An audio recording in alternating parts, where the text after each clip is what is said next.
Hey, Chanel here. I have another everyday effort project I'm gonna work on. No time to sew, so with every day I'm gonna do 15 minutes and get this project done by next week because I need another skirt. I'll show you what I'm working on.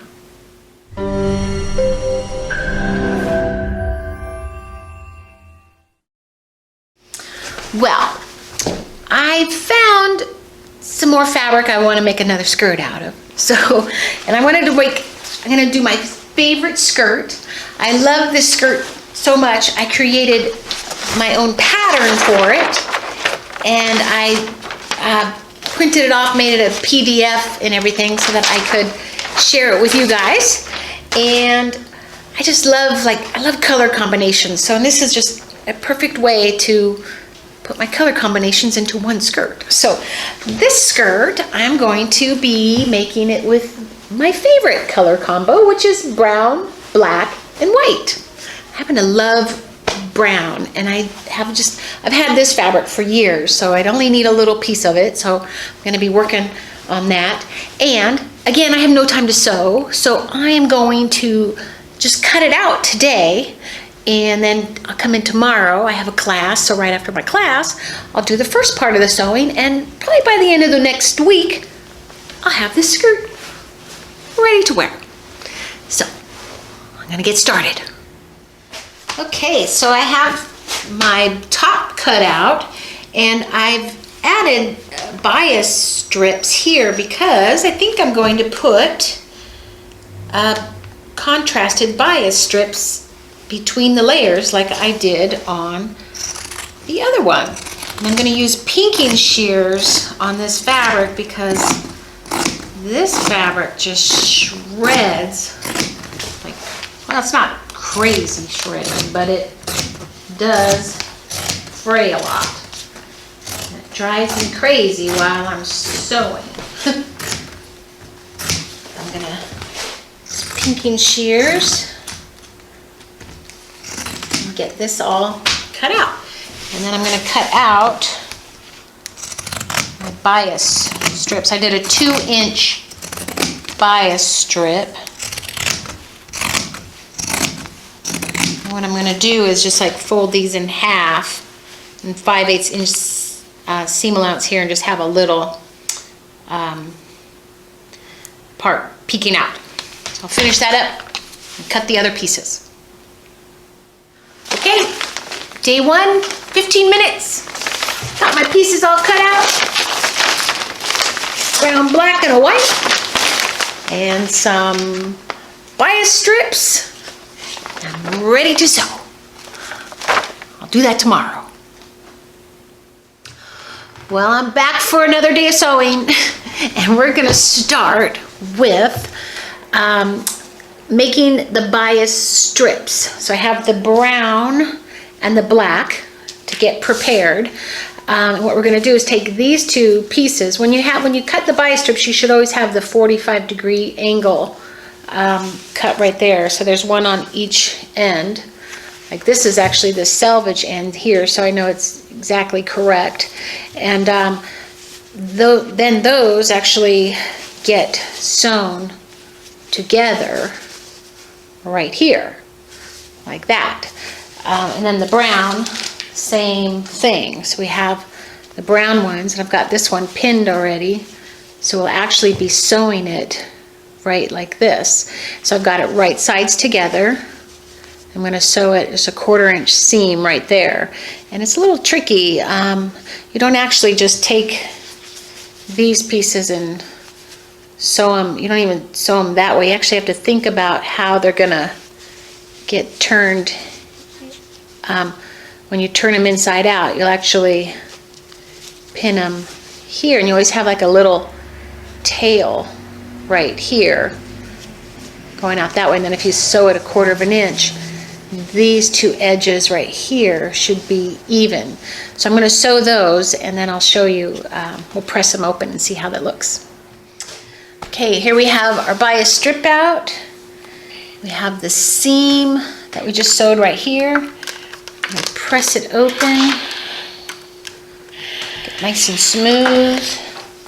We want it to be nice and smooth on the other side right here. Now we have to press the 2-inch bias piece over so it has a nice fold, matching up the raw edges here.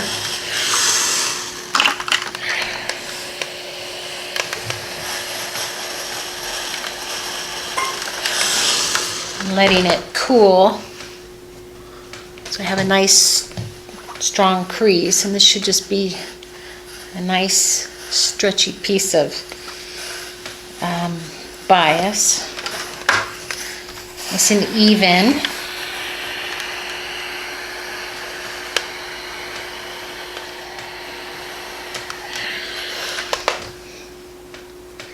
I could have gotten a little bit more even here. Press that.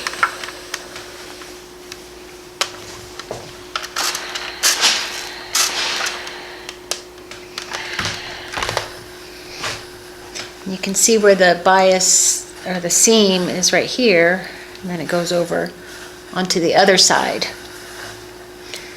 That way it's not, you don't just like sew it straight like that, and then, because then it's clumpy. You want this to just kind of fade into nothing.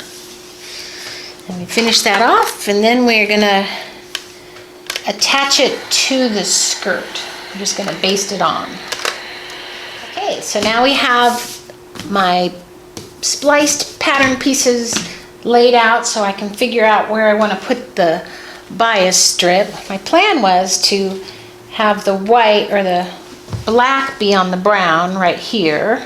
So if this were going right here, the black is poking out that way, and then the brown be on the white right here. Actually, I'm going to put this that way. I hate that that seam is right there, but that's all I got. So this then will come, when it gets sewn, will get put like that. Then you have the brown, the white, and then this will go over that. So that tells me I need to add the black bias strip right here, and the brown one right there. So we don't need the black top piece right now. And usually these pieces, they want you to stay stitch whenever you have a curve. Stay stitch 1/2 inch here just to keep the fabric from stretching. But what we're going to do is we'll just be basting these strips on to hold it in place, so that when I go to connect the other pieces, they stay in place and lay really smooth. So I'll pin it here.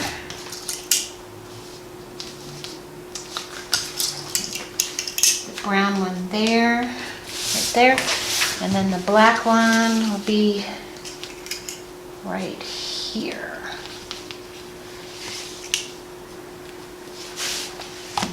Barely had enough fabric to make the bias strips. Cut that right there. I'm just going to go and stitch these on here. I'm just going to do a basting stitch right here to keep it in place so I can attach everything else. Be right back. Okay, I got those basted together. So I have the strips, bias strips, just basted on, which means just temporarily holding it. And I put it on the longest stitch. I sewed it within the 5/8 so that it doesn't show, because my next seam is going to be 5/8 inch seam allowance. So the basting stitch is like right around 1/2 or so, like 3/8 or 1/2. And that's just designed just to hold it down, so when I put the pieces together, it stays in place and it's just much easier to sew. Here's the brown one basted on.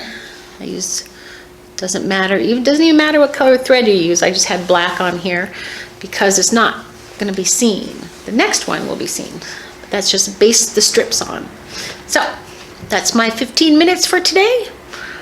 I'm going to go home, and tomorrow I will come back and connect the pieces together, and then it will look like a skirt. Well, I'm back.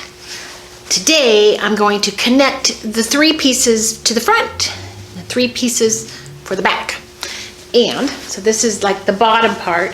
What I have to do is find the notches so that I get them in the correct spot. And the bias strip has covered the notches.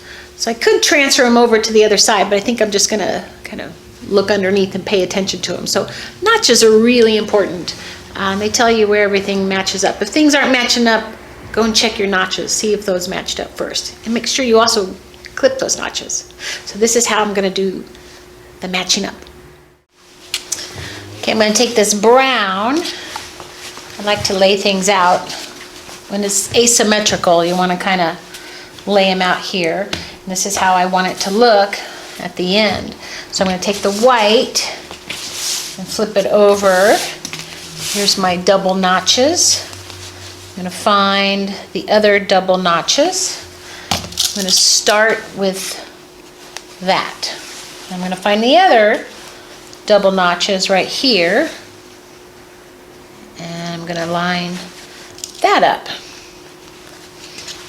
Then you can see one side's a little bit gappier than the other, but that means that gets stretched a little bit. Sometimes that's just kind of how it does. And then the bottom here is lined up really good. And I'm going to go ahead and just pin this. And then right here, I'm going to kind of stretch it a little bit. Put a pin in the middle, and remember that when I sew it, it gets stretched. That whenever there's a stretch, kind of helps it curve. So this pattern has a little bit of a curve. Now this is lining up really well, right? The shape of the pattern, how it was cut. And that one is straight on. So I'd sew this 5/8, and it will look like that. There's the one. And then this one will now, see, it goes right here. This will go flip right sides together right here and then get stitched there. So I'm going to watch the notches here, right there. Might be easier just to do this one seam at a time. Just like do the top and then the middle, connect those, and then come back and then pin the bottom layer on. It'd be easier. I'm going to pin this here, but I'm going to find the other notch here. So there's the notch right there. Let's see if it had a little bit of stretch. It might have had a little bit of stretch there. Not as much as the other side. And then this should be lining up right here. Perfect. So the notches are really important, especially on a project like this when the pieces have to line up. So now I can see, once we sew that, how this is gonna line up. Pretty cool. Like that. We'll do exact 5/8, and these strips should just line up perfectly, probably about a 3/8 inch peek over right here. So I'm gonna go and sew that. Well, we got that done. And it looks so great. I love that contrast detail, the bias pieces in there. Love the top stitching. It adds like another part to it. And then the brown, the white. This just looks so cool. And my favorite color palette. This is just gonna be really pretty. So I'm excited. Next up, the invisible zipper. Well, I'm back, and today I'm going to put in the invisible zipper into the side seam. So this is what an invisible zipper looks like. It kind of hides all the coils in here. A little trickier to put on than a regular zipper. This is what a regular zipper looks like when you see the coils all right here. And these, you can do a center type of zipper where the fabric meets right in the center, or a lap over, which is one of my favorites. Those always work out really good. But with this skirt, I really like it to just not even see the zipper. So I'm going to put in visible zipper. I'll show you how that goes in. And I just got a new invisible zipper foot. Looks a little different from my old one, which got lost when I had my sewing retreat. Brought it with and I know it's somewhere, but I haven't found it yet. But this is the invisible zipper foot, so hopefully it works the same as my other one. And what we're going to do is start first with sewing part of the side seam. Here is the zipper. Can't really see it. So it went in there really nice. One of the tricks with invisible zippers is to actually work with a longer one, because then you don't have this ending part to deal with. So I like to have a longer one, and then you just go in and cut it off. You can actually sew over it, the teeth, and then cut it off. So I have the seam here, and then now I need to sew the side seams up right here, and I already had that marked. So I'm just going to go ahead and sew up the side seams there, and then the other side seam. I also like to work on a zipper when this whole thing is opened up. So some instructions will always show you to like sew up all the side seams and put the zipper in, but it makes it harder when you have to work in a tube. So so now I'm just going to be sewing up this side seam and that one, and then that is what I did today. Well, I'm back in the studio today to work on my waistband facing, and it will probably only take about 15 minutes. So that's the plan, 15 minutes a day. And I need to put the waistband on. But first I have to show you how great these side seams looked.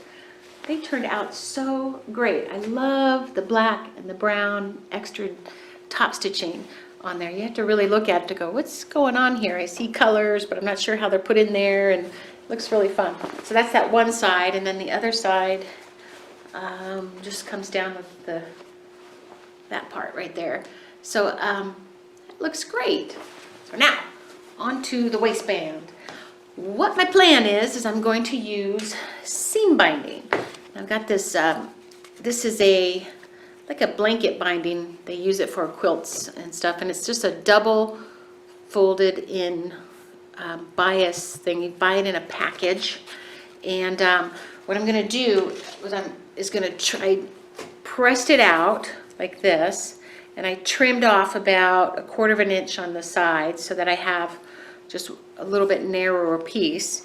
And then my plan is to sew this right sides together here, sew it right here, turn it to the inside, and then top stitch it. And I did that on another skirt that I just made. You can see the video on YouTube there. And it was this skirt, and I had put a bias piece in the inset. It's another spliced skirt, and I did the waist facing with the same fabric. So I just made my own binding, and it's a little bit thinner than this other one, which is this actually weight is good for this fabric because this is a thinner fabric. And I just sewed it right sides together, turned it inside out, and top stitched it right here. You can see the top stitch right there.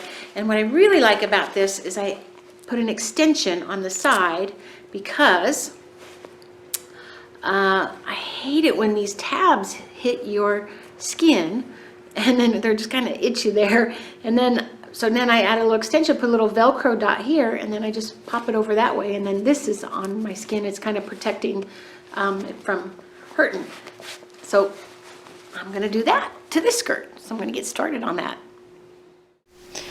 Okay, I've been working on my waistband. I got the bias strip sewn all around on the top part here. Then I pressed forward there. Now I'm tucking it into the front, and then I'm going to go now and top stitch the top part down. And then I've got my little extension here ready to go, and then this will be all done. This is a really simple part. I think this took me 15 minutes. Got the waistband done. That was easy. Those little facings are so easy to do. So it came out really good, and it still seems to have a little bit of stretch left in it, so that's good. And I'm looking good. So also I got the little extension here too, and I put a little Velcro dots right here. I like having those on hand because then you never know when you need them. But I'm going to stitch over these two. I'm going to hand stitch it, or just run it through the machine real quick right there to make sure they don't come off in the laundry. I think I'll be dry cleaning this one anyway. So that is how my skirt looks, And now I'm on to the hem. Well, I'm back. Have to finish my skirt today, and then I can wear it this weekend. Pretty exciting. So all I have to do is hem it, and that should only take about 15 minutes, pretty good. And I decided I'm just gonna hem it about 1 inch. I'm just gonna roll it up, press it once, and press it again, and then stitch it. Problem is, what color do? I have white, a little bit of black, and then the brown. So do I do white thread, or do I do brown thread?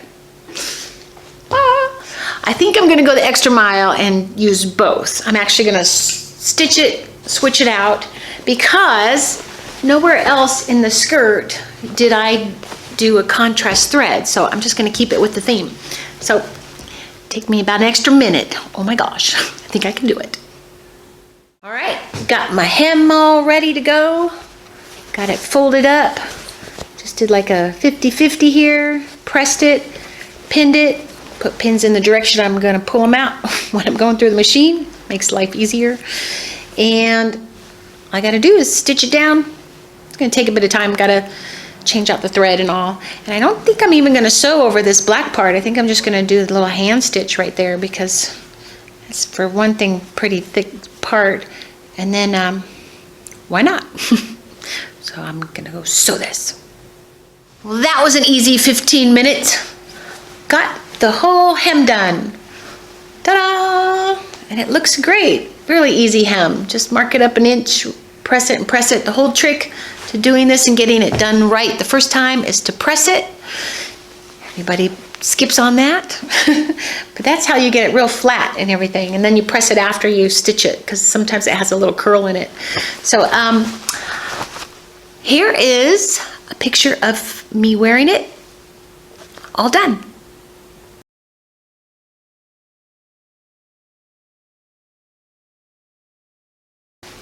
And don't forget to subscribe. I'll see you in the next video.